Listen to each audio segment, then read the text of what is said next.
Hey folks, welcome back to the Mac and Mike Show. As noted, he's Mike, I'm Mac. Just thought I'd switch it around a little bit this time. We're together again this week, which is good. It's always good to see my brother. So we're talking about a lot of different things, and we're trying to decide what we're going to talk about today. And we kind of got into this debate about whether or not we would talk about the vice presidential debate that occurred a couple of nights ago, or whether or not we want to focus a little bit on Israel and the unprovoked attacks on Israel that were conducted recently by Iran. Not their proxies, the Houthis in Yemen or the Hamas in the Gaza Strip or Hezbollah, northern in the Lebanon area. So we thought we'd talk about the attacks by Iran. And that combination of two different things doesn't seem to go together very much, but I do think that the war or the potential war in the Middle East, I guess if you're in Israel, it is a war. And if you're elsewhere, you might be concerned about that war becoming a much bigger, much more than a regional war, maybe a larger, almost global war. So the idea of the debate and the vice presidential debate, and also the presidential contest, the election we have coming up November 5th. November 5th is going to be a major impact on which way the war in Israel goes, because I don't think you'd have to be a genius foreign policy expert to know that the Bidens are somewhat weak. The Biden administration is somewhat weak in its support of Israel. As a matter of fact, even telling Israel they shouldn't retaliate on Iran for the something along, I've heard the number 180, I've also heard 200, but something akin to 200 missiles being sent into Israel by the nation of Iran, when there is no official declaration of war between those two nations, even though they've been at odds with each other for a long time.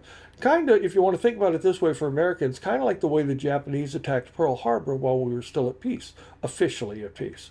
So, Mike, I'll throw it to you and let you pick one of those two topics to start talking about, both of which are fairly interesting things going on recently. Yeah, well, the one question was at the debate about the war a little bit, and my view is on the Israeli war, as we stated on the back porch.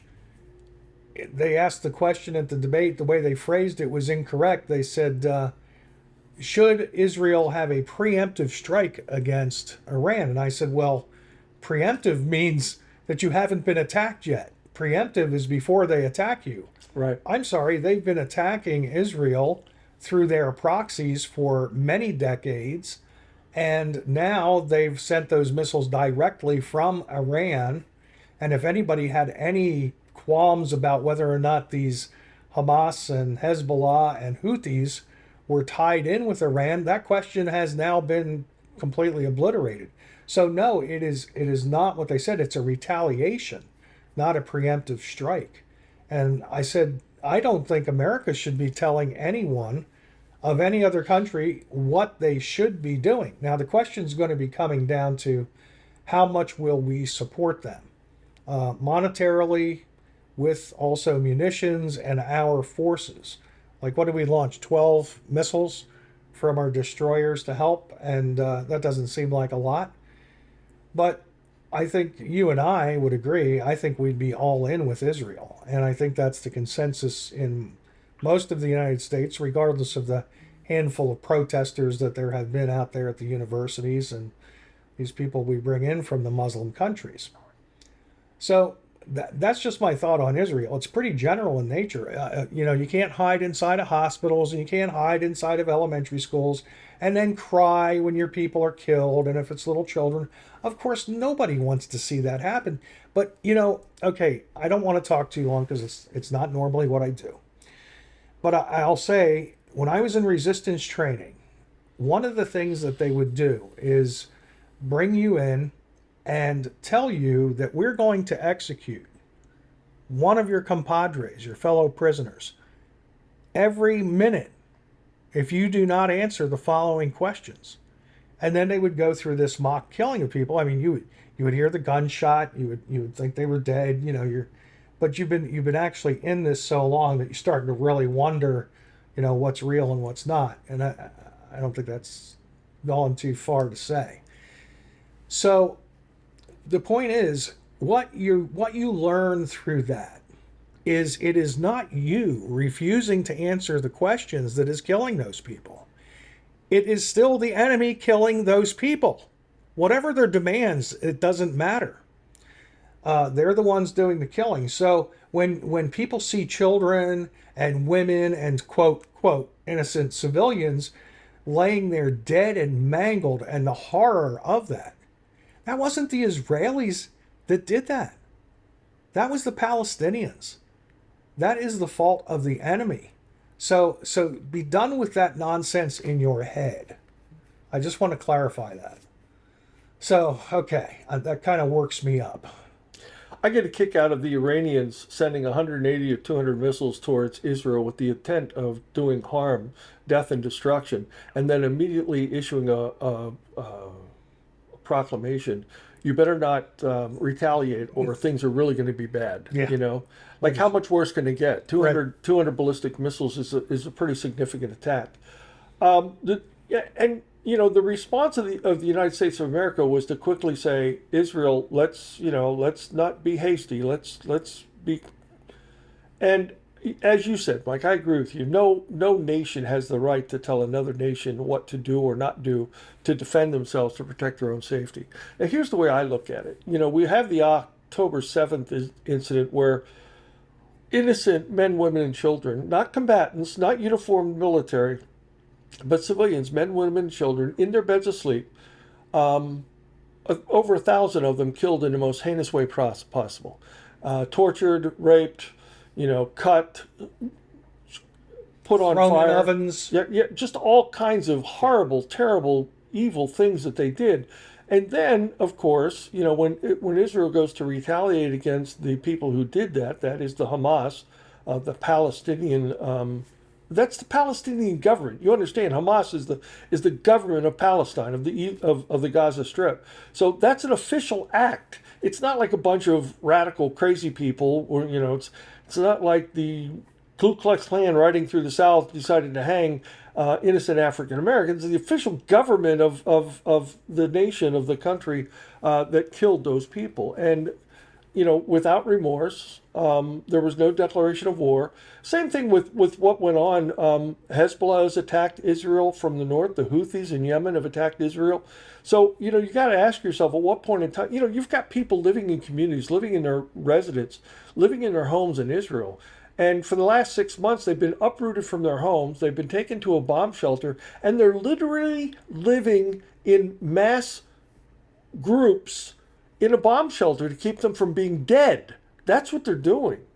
Um, Imagine, if you will, you live in upper New York State, and all of a sudden Canada started raining bombs down in your homes in your neighborhoods. So you had to be moved to New York City, and you're in the subway system.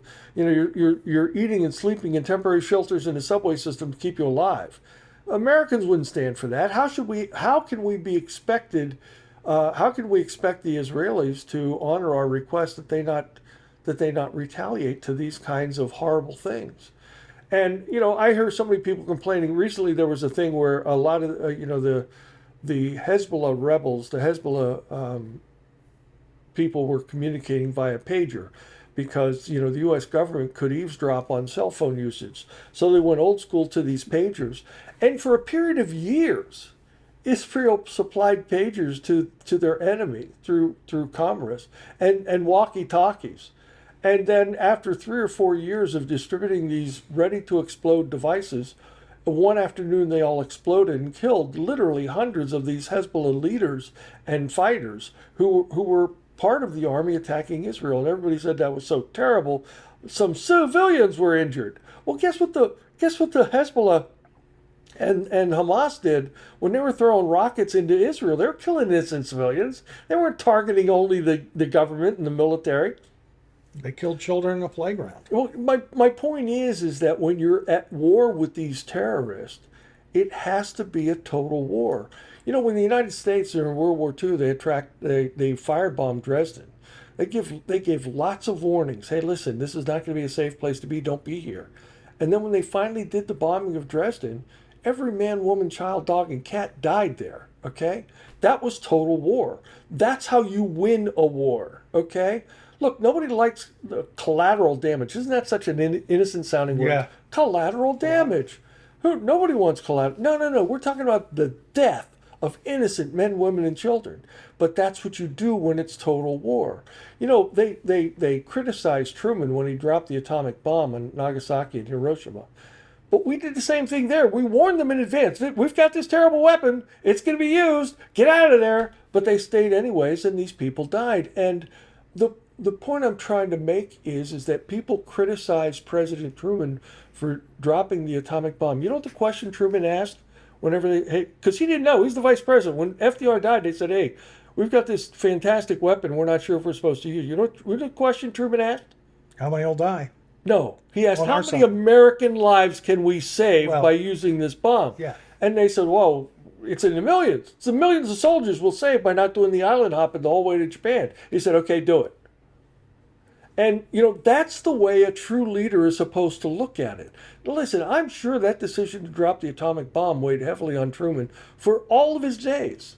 He was a decent man. He was a decent human being. I am sure that decision weighed heavy on his shoulders until his death. But you know what? That's what leaders do. Leaders make decisions to protect the people who are on their side, in their country, in their world, their citizens. And that's what the Israelis are doing. Mm-hmm. You know, whatever retaliatory attacks Israel takes on Iran, they are entitled to do so. Iran, without the declaration of war, sent 200 ballistic missiles to the nation state of Israel with the intention to kill as many people as possible. Now, the Iron Dome, and with some help from the Americans, they tried to knock down as many of those. But the truth is that the Iron Dome was overwhelmed, and many of those missiles made it to their destination and killed lots of people. Do you know that 35% of America's Navy right now is stationed in the Middle East? Yeah, and didn't Iran do this back in April?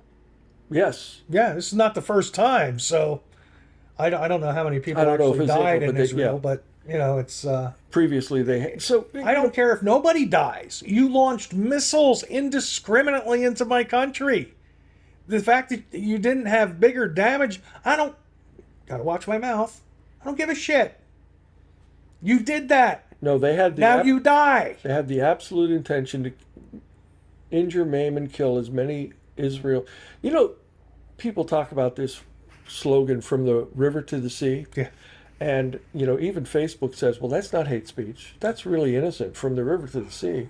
You know, and what that statement, from the river to the sea, means genocide of every member of the nation of Israel, every Jew, between the river on one end to the sea on the other end. That means complete genocide of all the Israeli people, of all the Jews in Israel. Now, you know, they can mealy mouth that any way they want, but that's the intent of those words. That is absolutely hate speech. If I say to you, I want to kill you, that should be considered hate speech, right? So whatever the Israelis do, whatever the nation of Israel does in retaliation for this 180 or 200 ballistic missile incursion into their nation, they have the right to do. And I don't want to hear anyone criticize them for using the explosive pagers or the explosive walkie-talkies to try to kill their enemy before they're able to do even more attacks on their nation. Because Hezbollah and Hamas were doing daily strikes against the nation of Israel, to the point that, as I said, many citizens had to be removed from their homes and put into bomb shelters, because that's the areas that the missiles would reach with their with their max destination. And I just think that, you know, people who haven't experienced that level of deprivation of life and liberty, they don't understand what that's like, and they shouldn't be the ones saying don't retaliate. Right. Only people who've truly experienced it and lived through it. It goes back to my friend Stan saying nothing matters till it becomes personal. You know, it's not personal to us. We live here, but if you have family members or you live there, or loved ones, or even friends, now it's personal. Listen, right now Joe Biden has spent almost all of his time on the beach in Delaware, and Kamala Harris, all she's doing is campaigning to be the next Democratic president. So there's no one in the White House that's paying attention to these things. Even if somebody in the Situation Room says, "Hey, this thing's going on. Maybe we should do something about it." There's nobody there to make the decision to do it. Okay, and I just think that that's a horrible irresponsibility of the nation of the United States of America to claim that we are allies with Israel and do nothing while our ally gets indiscriminately attacked from four different sides. I think it's irresponsible, and if that's the best we can do as an ally, I don't know why anybody would want to be an ally of ours. It's a scary thought. That's the problem with America. You know, we are proud of our country, or we're proud of our system, representative republic, but you've got to think about the way the rest of the world views us. Now, of course, Europe and a lot of the countries there are also quasi democracies of various sorts, parliaments, things of that nature. But there doesn't seem to be as much of a swing as there is in American politics. We can go, from one extreme to another in the short 4-year span of any presidency. Within the first month of a new president, the State Department people change, our policy towards other countries, and in not just trade, but in war and what we're going to support and what we're not. It's got to be a scary thing to be an ally with a country that's so fickle. And there's lots of reasons for that, Mike. Even if you look at England, you have the Labour Party and you have the Conservative Party, but they have a dozen other parties. And most countries, of course, have a dozen different. So they have to build coalitions in order to have a government that has enough, seats, if you will, enough total members of the government in order to actually be the government in charge. So there's always compromises being made. In the United States of America, of course, predominantly we have Democrats and Republicans. We have independents, but they don't win very often. Yeah. And in some states, we have multiple parties, like New York, you can have multiple parties. You just have to register your party and get a certain amount of signatures. But in the United States, for the most part, it's the Republicans and the Democrats. And we've become very polarized. The progressives and the left are in the Democratic Party, and the conservatives and the right, they're in the Republican Party. So what you have is you have two very different views of the world, and with each passing day, they seem to be farther and farther apart and more opposed to one another on almost every subject. And there's so little compromise. In the old days, Tip O'Neill and Ronald Reagan would come to an agreement as to what the Democrats would support and what the Republicans support, and they get part of it done. But now we just have people that want to win, and we don't care if you have. I mean, how many people, when Donald Trump was shot at, they said, "Oh, too bad he missed," or we need to get somebody better aim next time. All those kinds of comments. They were literally cheering on the attempted assassination of our former president. So, that's why the debate was so important. I think that different than the debate that President Trump and Vice President Kamala Harris had, where they pretty much just stated their position without really debate of which position was better. And in Kamala Harris's side of the equation, I don't think she said one substantive policy point in the entire debate, I was born into a middle-class family, and we've got to support the middle class. And that's what I'm going to do as president. Day one, I'm going to make sure that the economy is better for you. Well, lady, listen, the economy, fixing the economy for you was 1,400 days ago, Here's the thing about the vice presidential debate. They actually stated positions of what they think is appropriate. And many times, they were in agreement on a lot of points. I remember watching Tim Walz, and his head just going like this. Yep. Yeah, what do you said? And, J.D. Vance said, I'm sure that Mr. Walz and I would agree on a lot of these problems and a lot of the ways to fix them. Now, that doesn't mean that the debate wasn't without its gaffes, I mean, at one point in time, Tim Walz said that, the issue was gun control, and Tim Walz said that he was speaking to the parents of the Sandy Hook massacre, and then he said, "I've become good friends with school shooters." Yeah, that's not what he meant. He meant with the families of who were involved in the school shooting, and he claimed to be a hunter and an outdoorsman and a gun enthusiast, and his attitude changed when he talked to the parents with the children who were killed by the madman, who had the gun illegally, by the way. Well, that's what J.D. Vance pointed out, that 92% or whatever the actual figure is. He said maybe within a couple percentages of that are done with illegal handguns or illegal guns, and it is mostly handguns. So he pointed out the problem is we're not prosecuting and keeping people in jail that commit these crimes in the first place. We let them out, and then it happens again. And another thing that skews our thinking is a good percentage, I can't remember the exact number, is suicides. That's a lot of gun violence. Yeah. So, and JD did point out, it has a lot to do with mental illness. Almost a lot of the, if it's not over drugs and turf wars and the occasional fit of rage, it's oftentimes mental illness. So, what are the answers? I don't know. I think somebody brought up Norway, which has a high amount of gun ownership by their populace, but not near the levels. I didn't look into that. I'm pretty sure it's Norway, Mike. That every male member of the society is considered to be part of the military force. It's like Switzerland is. Yeah, and they literally send them home with like the equivalent of an AK-47 that they keep in their home, so that they're ready to report immediately with. To any Switzerland used to be that way. They changed that to where they keep them in the armory if they want to now. Yeah. So yeah. At any rate, when we're talking about gun violence, as J.D. Vance pointed out dramatically, it's not the legal guns that get us into trouble. It's the illegal guns.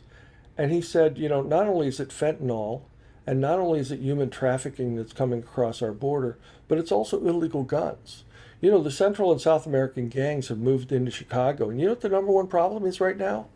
The existing gangs of Chicago being in daily battles with the new gangs coming in from the southern border. It's happening other places too. And it's absolutely incredible that we have running gun battles on our street between rival gangs, all of which are being funded or being done with illegal guns. Yeah, and see the danger of this, that, if we don't get a handle on this quickly, we're going to become like Mexico. And here, if you don't understand what happens in Mexico, you have police departments, but guess what? Cops have kids and wives and families. The cartels come in. Hey, I'm not going to hurt you, but you don't play ball with me. Your kids. The cartels come in and say, look, here's all this money, Mr. Policeman, who's making minimum amount of money. And if you don't take my money, I'm going to kill your mother and your wife and your children. It's money and the lives of the people that you love. Yeah. That's another thing that... and it's the local elected officials, too. The mayors and the chiefs of police and all those kind of people. They're absolutely threatened and intimidated by the money and power and that the cartels have. Imagine that happens here in our small towns like Aurora, Colorado, and some of these other places. Venezuelans are taking over and collecting the rent. Yeah. So, it's look, because our public officials are paid better than Mexican public officials, bribing them isn't going to be the biggest problem. It's going to be the death of your loved ones, your children, your mom, dad, your wife, whatever. Well, bribery is still a pretty powerful motivator. Yeah, okay, bribery will still be there, but again, it's easier in countries where they don't pay their people as well. But, I mean, this is the most... Again, I go back to, resistance training. They would take a woman and pull her behind a screen and make it sound like they were beating and raping her to get you to capitulate. Yeah. Because one of the things we want to defend most, even if we're not married to the person or related to them, is men want to defend women. Yep. Now, take that to your female daughter, your son, your wife, your mother. These are the kind of things that give that cartel leverage to manipulate you into breaking the law. And so, yeah, but how much money did Hunter Biden collect from Ukraine and from Russia and he was from a drug China? addict. Yeah, he was a drug addict. What I'm trying to make is that did that influence Joe Biden in any way, shape, or form? Oh, sure. We don't have proof of that yet, but I think that if you looked hard enough, you could find proof. Yeah, it doesn't take much to... Remember Joe Biden saying, we want that prosecutor fired. You're not getting that $1 billion of loan guarantees unless he is. Yeah. And Joe Biden, in his own words, son of a bitch, the guy was fired before I left in the plane. Yeah. That's an admission of influencing a foreign government And I don't care how you slice it, whether you think that's the reason why Hunter Biden was on the board of Burisma or not.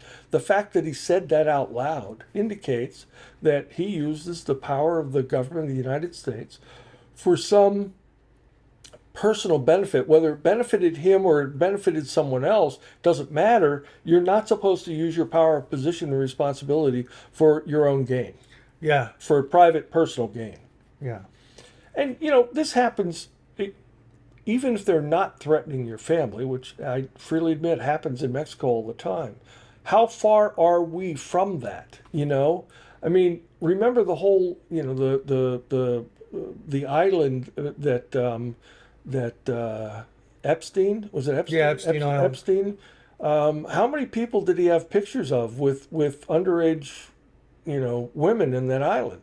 What kind of influence? What kind of potential blackmail is there included there? Yeah.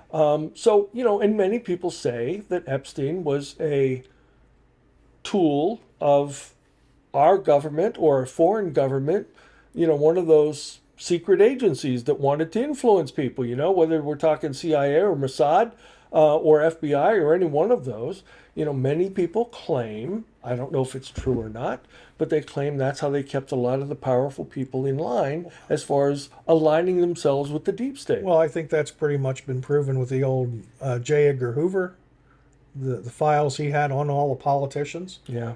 So, I mean, there's no doubt power corrupts, and these people should not be in there permanently. But when you're talking about the vice presidential debate that we had the other day, it was pretty clear to me that J.D. Vance was the superior presentation of that hour and a half or 2 hour debate. Even though the moderators tried to shut down J.D. Vance a couple of times, one of the times they were talking about the Haitian immigrants, and the moderator said, well, those people in Springfield, Ohio are here legally. And and JD very professionally said, look, I think her name was Martha or whatever it was. Listen, Martha, you said there's going to be no fact checking. He said, let me just, since you fact checked me, let me just explain what's real here. There's a program called the, HD, whatever. It's a special program. And he said, even though that program existed, Kamala Harris took out her magic wand and just made all these people legal. So there wasn't any process by which they made them. They just Right. waved a magic wand and made them legal. So are they really legal? And of course, Walz was there. That program has been on the books since 1990. Well, yeah, but it's never been used this way. Right. It was meant for a very specific thing. reason. It wasn't meant to take a town of 60,000 and send 25,000 Haitian immigrants, a third of the population. It wasn't meant to take a town of 4,500, Charleroi, Pennsylvania, and send 2,500 Haitians, half again of their total population, and force them into this community and completely change the social fabric. That's going to cause stress. I don't care who it is. There's cultural differences, there's language differences, there's, all of a sudden, all of the services in the area cost more. It's the dramatic increase in cost of the school. We have a whole separate curriculum for ESL. English is a second language. Well, guess what? You take a couple of thousand kids and you put them in the school system that only has a couple of thousand kids. You are absolutely hurting the education of those kids in Springfield. It's just like one of the other subjects that came up in the debate about housing and illegal immigrants. Yes. That the moderators were trying to say, well, where's your evidence that 25 million or 20 million new people in America is putting pressure on the housing market? Common sense? I mean, that's like saying, where's your evidence 2 + 2 = 4? Where the hell is your evidence 2 + 2 = 4? You didn't build any new houses, but you brought in 20 or 25 million new people, all of whom need to have a roof over their head. Yeah. Where'd those houses come from? Right. No, there's no pressure on the American housing. Well, don't worry about it, because when Kamala's president, she's going to build, 30 million new houses? Oh yeah, sure, and give everybody 25 or 50. I have absolutely no idea how the government is going to build 30 million new houses. Are they going to use the Corps of Engineers to do that, or are they going to give more people to Habitat for Humanity to run around and build them all? Yeah. Because that is an easy statement to make, and it's a nearly impossible action to accomplish. Oh, I'm going to build 30 million new houses in America. That's going to fix the problem. Where are you going to put them? Yeah. Where's the ground available you're going to put them? And we don't even take care of our own homeless. Nope, no. You know, there's something like 14,000 unoccupied federal owned buildings in America. And Donald Trump made a point of saying those federal buildings could be used for housing for some of these people. Yeah. And of course they criticize. What do you mean? They're not. They're being used now. No, they're No, not. they're not. They're vacant. Yeah. Yeah. Years ago, I got a call from a guy up in Canada that was trying to convince Trump to do this. And I guess he finally got through to him. I don't know. I think so. I don't know. Crazy stuff, man. Crazy stuff.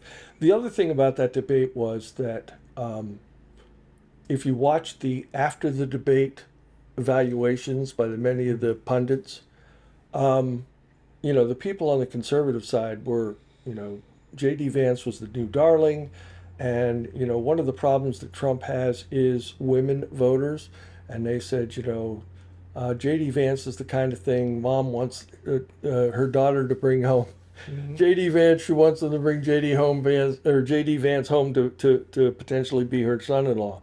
And I think there's some truth to that. Yeah. But also, there was no histrionics from J.D. Vance. He didn't, when he was explaining how the Haitians came in here with the Kamala Harris magic wand, and when he was talking and defending his points on other issues, he was not,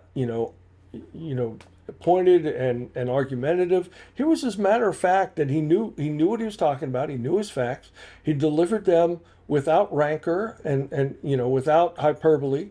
He just calmly spit out facts. And what you saw on the conservative pundits were praising him for how well he did. And what you saw from the other side, that is, the MSNBC and the CNNs and those kinds of, how appalled they were that, that J.D. Vance did not lose his temper and did not come across as a screaming crazy maniac, but instead came across as a reasonable. And honestly, you heard during that debate, Walz said a couple of times, yeah, I think J.D. Vance and I could, and Vance said the same thing about Walz. Said if we were together in the room and talking about these things, we'd probably come to some similar solutions. And that's the old school. That's the thing that people don't like about Trump. He doesn't come across like he will compromise, but he does. Yeah. He just compromises from a position of power and Yes. strength. Yes. That's the art of the deal. Yes. But I've always said, for most of my life, I saw that not on every issue, but on the majority of issues, we agreed what the problems were. Right. The difference was how to solve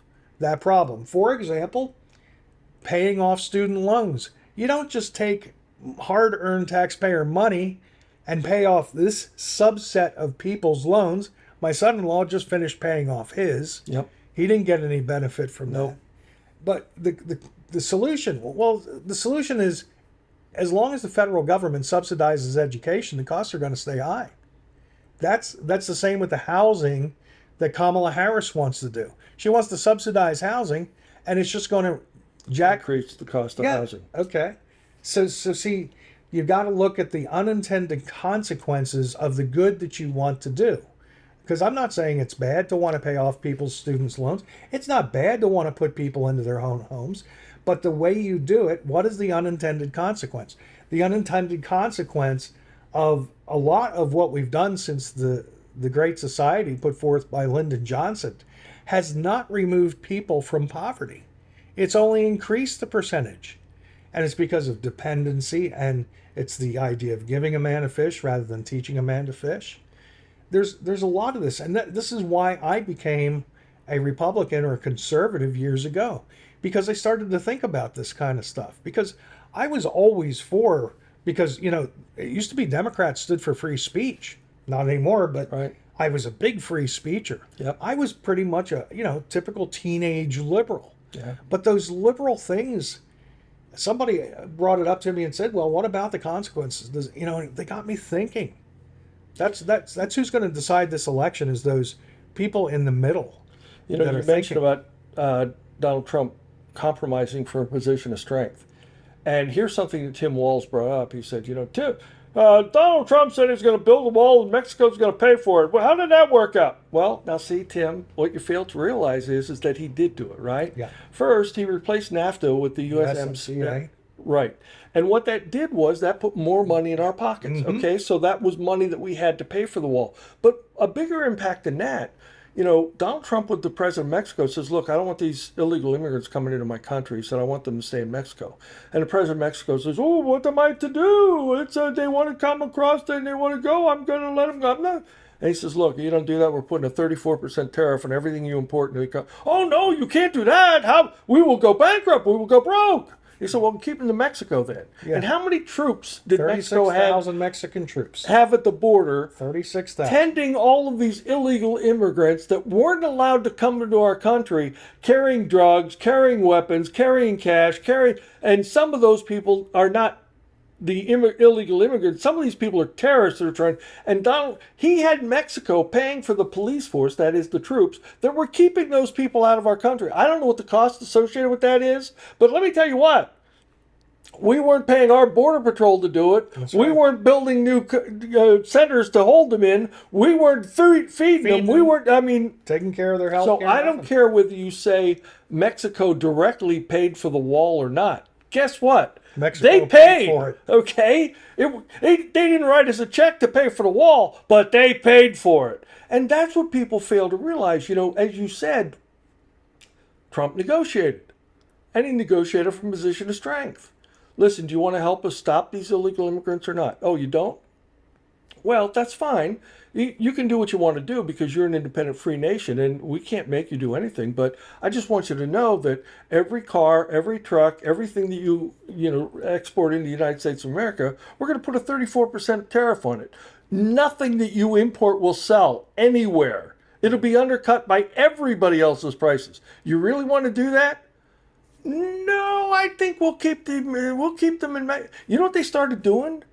They started stopping them from crossing their southern border. That's right. Because they didn't want to deal with the cost of the illegal immigrants. So, I mean, it was a win-win-win the whole damn way around. And yet there are people who still insist, well, Trump never got him to pay for the wall.